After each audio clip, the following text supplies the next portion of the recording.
Irán dio un ultimátum.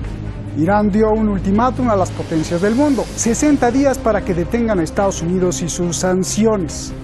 El tiempo se acaba. Es por eso que desde Alemania envían a su mensajero volando, se vino a Irán. El ministro alemán llega a Teherán. Pero trae un mensaje extraño, simpático. Simpático pero que alerta. Trae el mensaje de que Alemania quiere respetar el acuerdo nuclear. Quieren salvarlo, no quieren que se destruya el acuerdo, que están con Irán. Pero escuche lo que dijo. No se preocupen, pero tampoco hago milagros.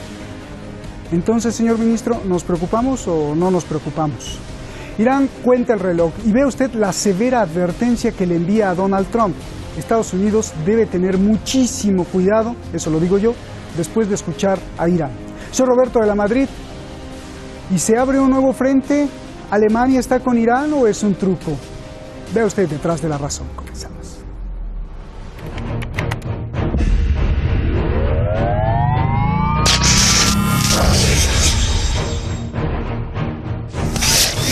En medio de esta expectativa, Alemania envió a su ministro de Exteriores a Irán con muchas palabras, pero sin ninguna acción.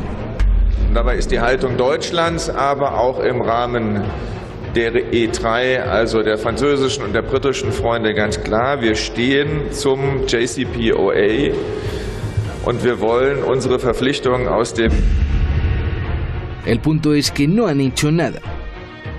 El mecanismo de pago llamado Instex no ha funcionado y los europeos no han podido hacer nada concreto frente a las sanciones de Estados Unidos.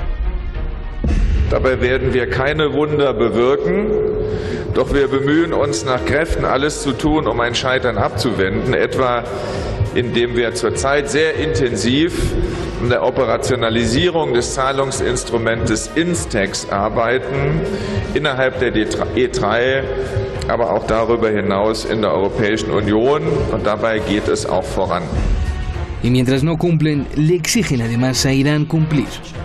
چه مقامات آلمانی چه اتحادیه اروپا در موقعیتی نیستن که برای جمهوری اسلامی ایران شرط تعیین کنن یا بگن که نگرانی داریم. جمهوری اسلامی ایران نگرانی از وضعیت نابسامان بی تصمیمی در اتحادیه اروپا داره و عدم عمل اونها به تعهدات خودشون ذیل برجام. Irán señaló que la culpa de todo es de Donald Trump. Irán lanzó una severa advertencia. Alertó que Estados Unidos no puede estar a salvo después de haber lanzado una guerra económica contra la nación iraní. اما کسی با ما جنگ رو شروع بکنه پایان دهندش نخواهد بود اون کشور. تنها راه کاهش تنش در منطقه توقف جنگ اقتصادی است.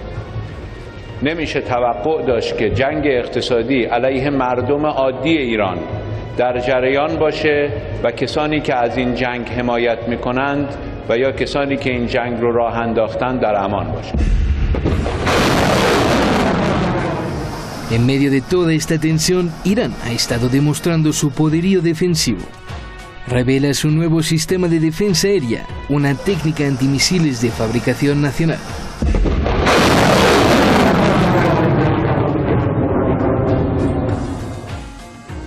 Se llama Jordad 15 y es capaz de destruir 6 aviones caza a la vez. Esto sale a la luz después de que el portaaviones de Estados Unidos, Abraham Lincoln, se posicionó en el mar de Omán frente a Irán. Pero, como si Estados Unidos no entendiera, hoy planea aún más sanciones contra Irán. Estados Unidos quiere atacar al Instituto de Comercio Especial que implementó el Banco Central iraní para hacer transacciones con los europeos. Washington afirma que el instituto podría lavar dinero y financiar el terrorismo, pero Bloomberg publica que esta movida es para sabotear cualquier acercamiento entre Irán y Europa, más ahora que Estados Unidos vio la visita del ministro alemán. Qué buena foto, ¿no? Una foto histórica ahí entre la canciller Angela Merkel y Donald Trump, y justamente ahí detrás, en medio de ellos, detrás de ellos está quien va a venir mañana aquí a Irán. Mañana se lo decimos. Bueno, vamos directamente con nuestros invitados, ya los tenemos ahí en el video wall. Es un honor, como siempre, para mí, al maestro, al gran experto Francisco Fernández Cruz Sequera, escritor, abogado, analista político. Muchísimas gracias, Francisco, gracias por estar aquí. Y Juan Francisco Coloane, analista internacional allá en Chile, que usted también conoce. Gracias a los dos, buenas noches, les agradezco mucho.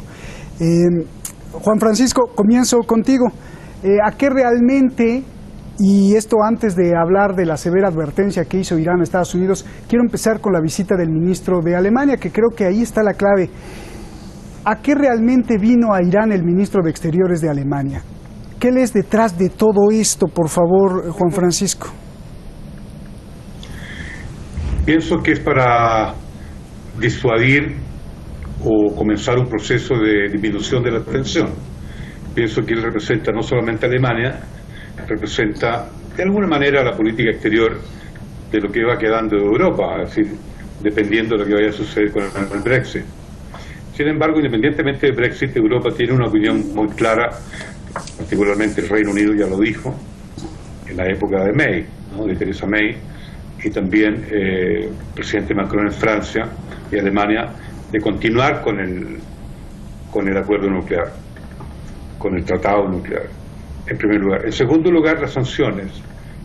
Obviamente que Europa se siente herida económicamente porque Irán es un socio comercial importante, no solamente por el petróleo, sino también por la exportación de los países europeos hacia Irán en varios rubros, en varios ítems. Entonces, lo que pasa con el canciller, con el representante de la política exterior alemana, es un paso importante. Como él dijo bien, y usted lo dijo también, él no hace milagros. Sin embargo, hay una intención, y eso hay que valorarlo. La intención de abrir un diálogo, hacer, ¿no es cierto?, que un proceso se produzca, se cree un proceso de reacercamiento con Estados Unidos, porque Estados Unidos hay que tenerlo dentro del pacto, eso es indudable. Estados Unidos tiene que regresar a ese pacto, a ese tratado nuclear.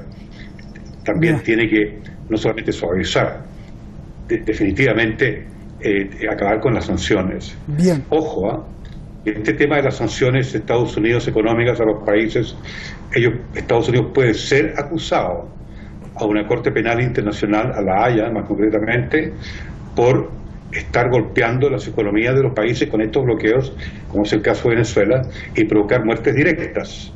Es decir, Estados Unidos tiene que, por mucho que no respete el multilateralismo, digamos, de alguna manera hay señales por todos lados a que Estados Unidos tiene que reordenarse, tiene que entrar a encuadrarse. Si no puede pensar que su hegemonía la va a conseguir con esta política exterior caótica. Bien, pues ojalá que te escuche Donald Trump. Francisco Fernández Cruz Sequera, gran placer tenerte. A ver, si el ministro de Alemania pues prácticamente no vino a decir nada nuevo, tal como dicen las autoridades iraníes, ni tampoco vino con hechos, o sea, vino con puras palabras, ¿no? Yo te pregunto, ¿hay la posibilidad de que Angela Merkel lo haya enviado para tratar de convencer a Irán a que acepte un nuevo acuerdo? Es decir, a confirmar lo que siempre se ha dicho, que Europa es una marioneta del imperialismo.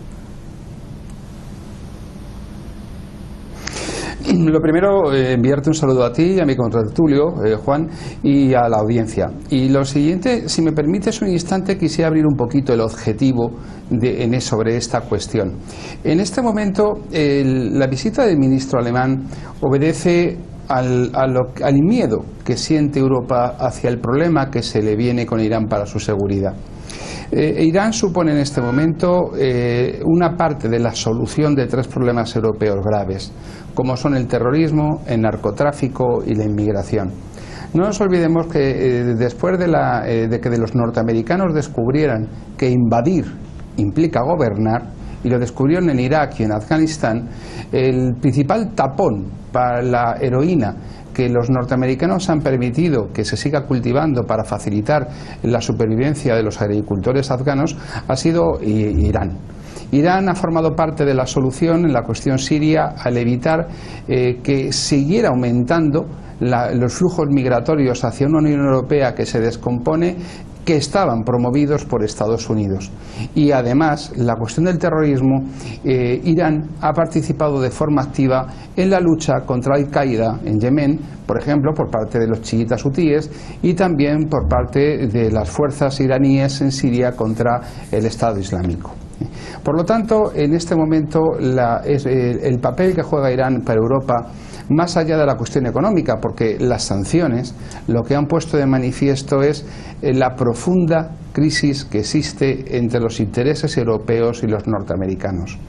En este momento no nos olvidemos que Estados Unidos está bloqueando el órgano de apelación de la Organización Mundial de Comercio y que Europa, junto con India, Rusia, China y otros países, total 164 países, no olvidemos, está tratando de reconstruir un sistema que regule el comercio internacional y que Estados Unidos se ha cargado.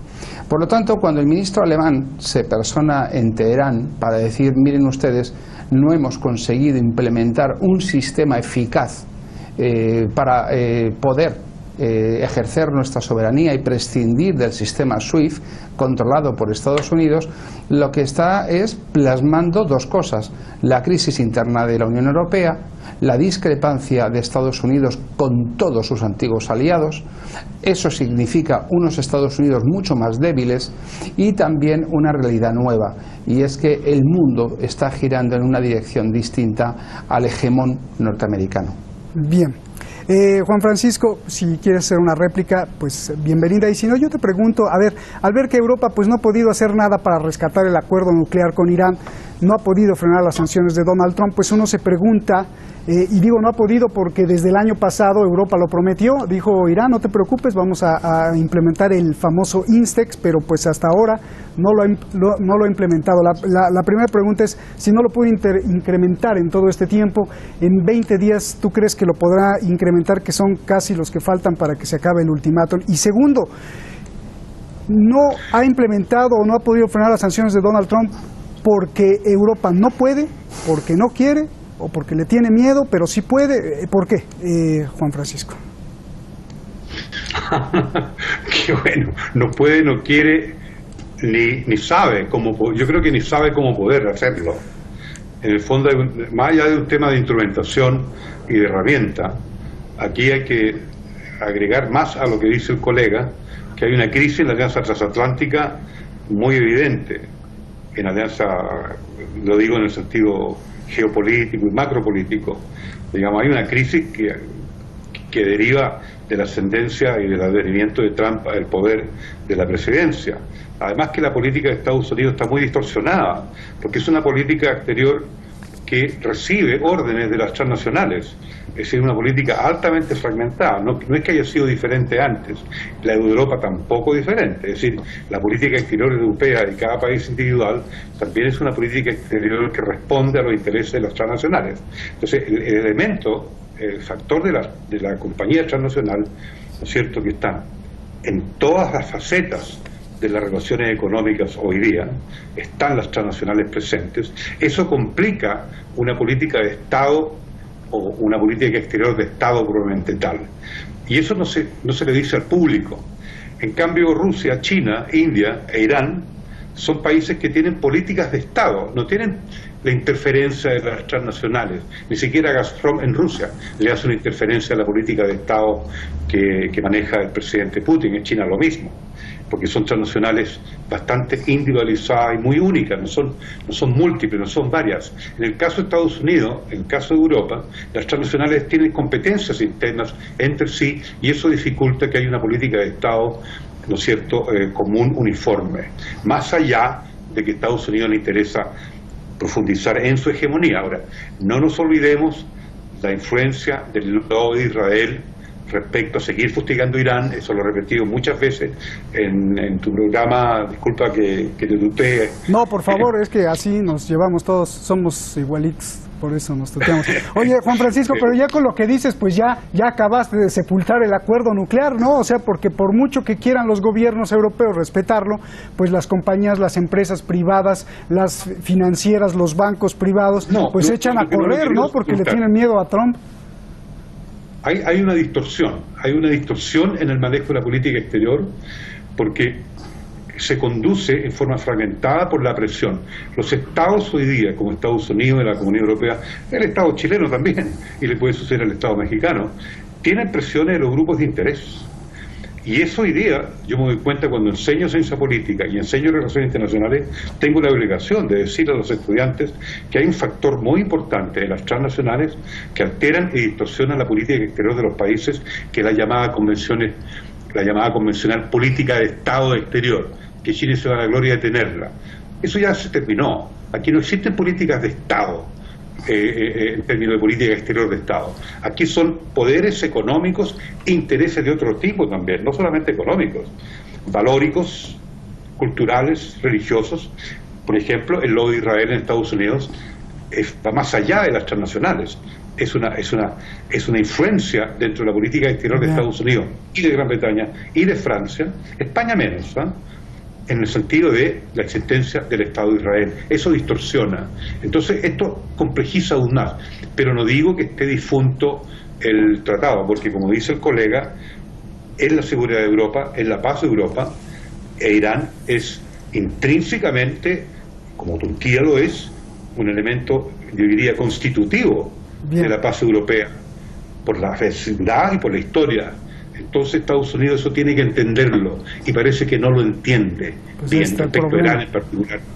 Sí, muy bien, gracias por explicárnoslo de esa forma, Juan Francisco. A ver, Francisco, ¿qué va a pasar? Dos preguntas en una. En el marco de todo esto, cuando estaba ahí el ministro alemán, pues Irán culpó a Donald Trump de todo lo que está pasando, y por ello dijo que Estados Unidos, escuchemos textualmente, no puede estar seguro, no puede estar a salvo después de que lanzó una guerra económica contra Irán, y más aún dijo que cualquiera que comience una guerra contra Irán no será el que la acabe. ¿Así o más claro? Te pregunto, ¿esto es el anuncio de que algo va a pasar, Francisco? Y la otra pregunta, porque van combinadas. Hace unos días el canciller de Irán dijo que Irán no distingue entre una guerra económica y una militar.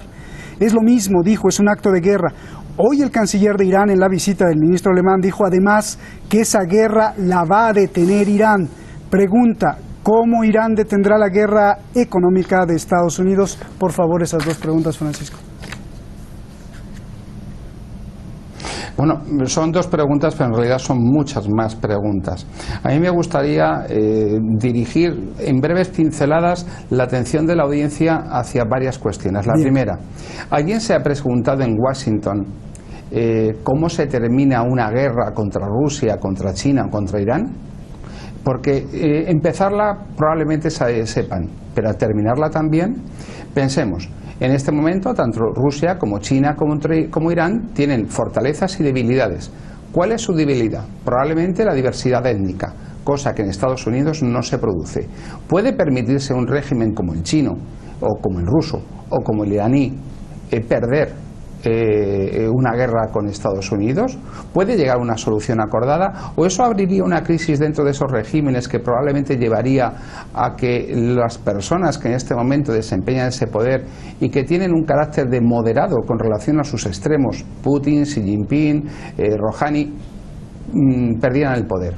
Por lo tanto, en Estados Unidos, cuidadito, porque el ejemplo de que empezar una guerra y no saber acabarla lo tienen en Libia o lo tienen en Siria. ¿Qué hubiese ocurrido al día siguiente de la caída de Bashar al-Assad en Siria?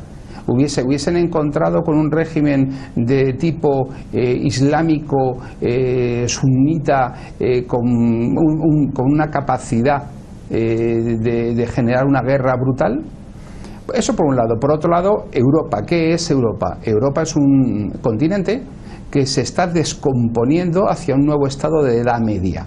Eso significa que en el año 2050 100 millones de africanos vivirán en Europa. Europa es lo que era. Europa en este momento tiene una dirección unívoca, o por un lado están la gran élite burocrática de Bruselas que se mueve en una dirección, y luego hay una forma de nacionalismo populista en todos los países europeos que es una muestra más de una reacción frente a su descomposición. Por otro lado, estamos viendo que ¿se ha pensado alguien las consecuencias de desatar una guerra comercial con China? estamos viendo como el Fondo Monetario Internacional se desplaza a Beijing, a Pekín. Entonces, en este momento, Europa tiene la capacidad para enfrentarse al hegemón norteamericano y resolver esta situación para cumplir sus compromisos con independencia de lo que haga Estados Unidos, porque yo creo que no la tiene. Y no la tiene porque son décadas de dependencia y décadas de decadencia. De decadencia porque no existe soberanía política si no existe soberanía y poder militar. Y en este momento la OTAN es un cascarón vacío que solamente actúa en beneficio de Estados Unidos. Y Estados Unidos, como bien ha dicho el contertulio, sus intereses son los mismos que tienen esas grandes corporaciones transnacionales que coinciden a su vez con los que puedan tener las minorías sionistas, israelíes y judías de Estados Unidos. Pregúntense cada uno de los televidentes que tienen un laptop, una computadora en casa, que cuántos elementos israelíes se contienen en esa máquina. Por lo tanto, en este momento la situación es, primero, Irán no va a claudicar. Renegociar el tratado para firmar y ampliarlo a una prohibición de desarrollo misilístico significaría dejar a Irán inerme frente al enemigo saudí e israelí. Por lo tanto, Irán no puede hacerlo. Por lo tanto, si Europa no puede garantizar el cumplimiento del tratado e Irán no puede aceptar renegociarlo en los términos que quiere Estados Unidos, el tratado está muerto. Por otra parte, Irán no está solo. No nos olvidemos que junto con la India está ahora mismo construyendo uno de los puertos más importantes del Índico en el Baluchistán iraní. Por lo tanto, la situación es extremadamente compleja y lo que no sabemos nadie es de verdad cómo va a acabar. Pero mira, hay una obra, un libro que yo sugiero a los televidentes que se llama La trampa de Tucídides, que ha generado mucha polémica y que se ha puesto de moda estos últimos tiempos, este último año y pico, 2 años, en el que se plantea, el profesor Addison plantea que en los últimos 500 años las 17 veces que una potencia emergente se ha enfrentado a la potencia hegemónica, 15 ha acabado en guerra. Y eso es un dato a tener en cuenta. Bien, pues bueno, pues ya nos los dijiste todo, y hasta parecía poema, mi querido Francisco. Juan Francisco, bueno, pues ¿qué sigue? Ya se está acabando el ultimátum que dio Irán a las potencias del mundo para que cumplan su compromiso, y por lo visto, pues está difícil que cumplan. Al llegar a los 60 días, Irán puede comenzar a enriquecer uranio a niveles por los que fue sancionado por la ONU anteriormente. Te pregunto, ¿qué hará Irán y qué respuesta tendrán las potencias al ver a Irán ejercer su derecho, y subrayo ejercer su derecho? Irán ejerce su derecho a la protección. Y siguiendo la línea del colega, o el contertulio, como él lo dice, Irán tiene derecho a la protección y por lo tanto puede continuar enriqueciendo uranio. Y no significa necesariamente que está violando en forma flagrante los tratados nucleares, ni el tratado anterior. Es decir, perfectamente el enriquecimiento de uranio es un derecho consuetudinario de protección a su desarrollo, a su independencia económica. Enriquecimiento de uranio no significa una amenaza bélica, significa una alternativa tecnológica válida. Ahora, obviamente va a entrar en la discusión y van a haber varias opiniones, en el sentido que está violando el tratado, el último tratado, el JCPOA, y también las convenciones generales de desarme nuclear, por llamarlo de alguna manera, de Naciones Unidas. Va a ser controversial, en primer lugar. Y en segundo lugar, Irán tiene derecho a su protección.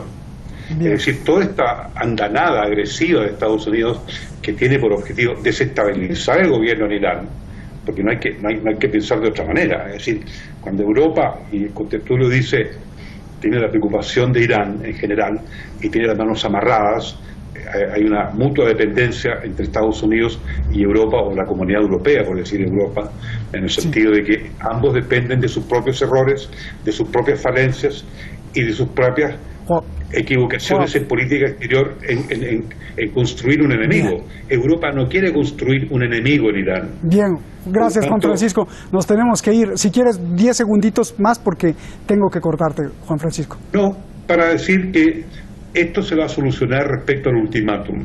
Bien. Y la visita del del ministro de Relaciones Exteriores alemán es parte de su ultimátum. Es decir, ¿qué hacemos? Él no trae la receta, no cree en los milagros, pero es un paso. Gracias, gracias Juan Francisco. Francisco Fernández Cruz Sequera, un abrazo hasta allá, hasta Madrid. Gracias a los dos, buenas noches aquí en Teherán. Bueno. La tensión en Oriente Medio pues está muy caliente, usted ya lo vio, vino el enviado de Alemania, mañana llega a Irán el primer ministro de Japón, aliado de Estados Unidos. La Agencia Internacional de la Energía Atómica pide urgentemente ya una desescalada de tensión. Las aguas del Golfo Pérsico están crispadas, muchos con la espada desenvainada, pero aún así todos esperamos que lo que se desenfunde sea la razón y el corazón. Les seguiremos informando. Buenas noches.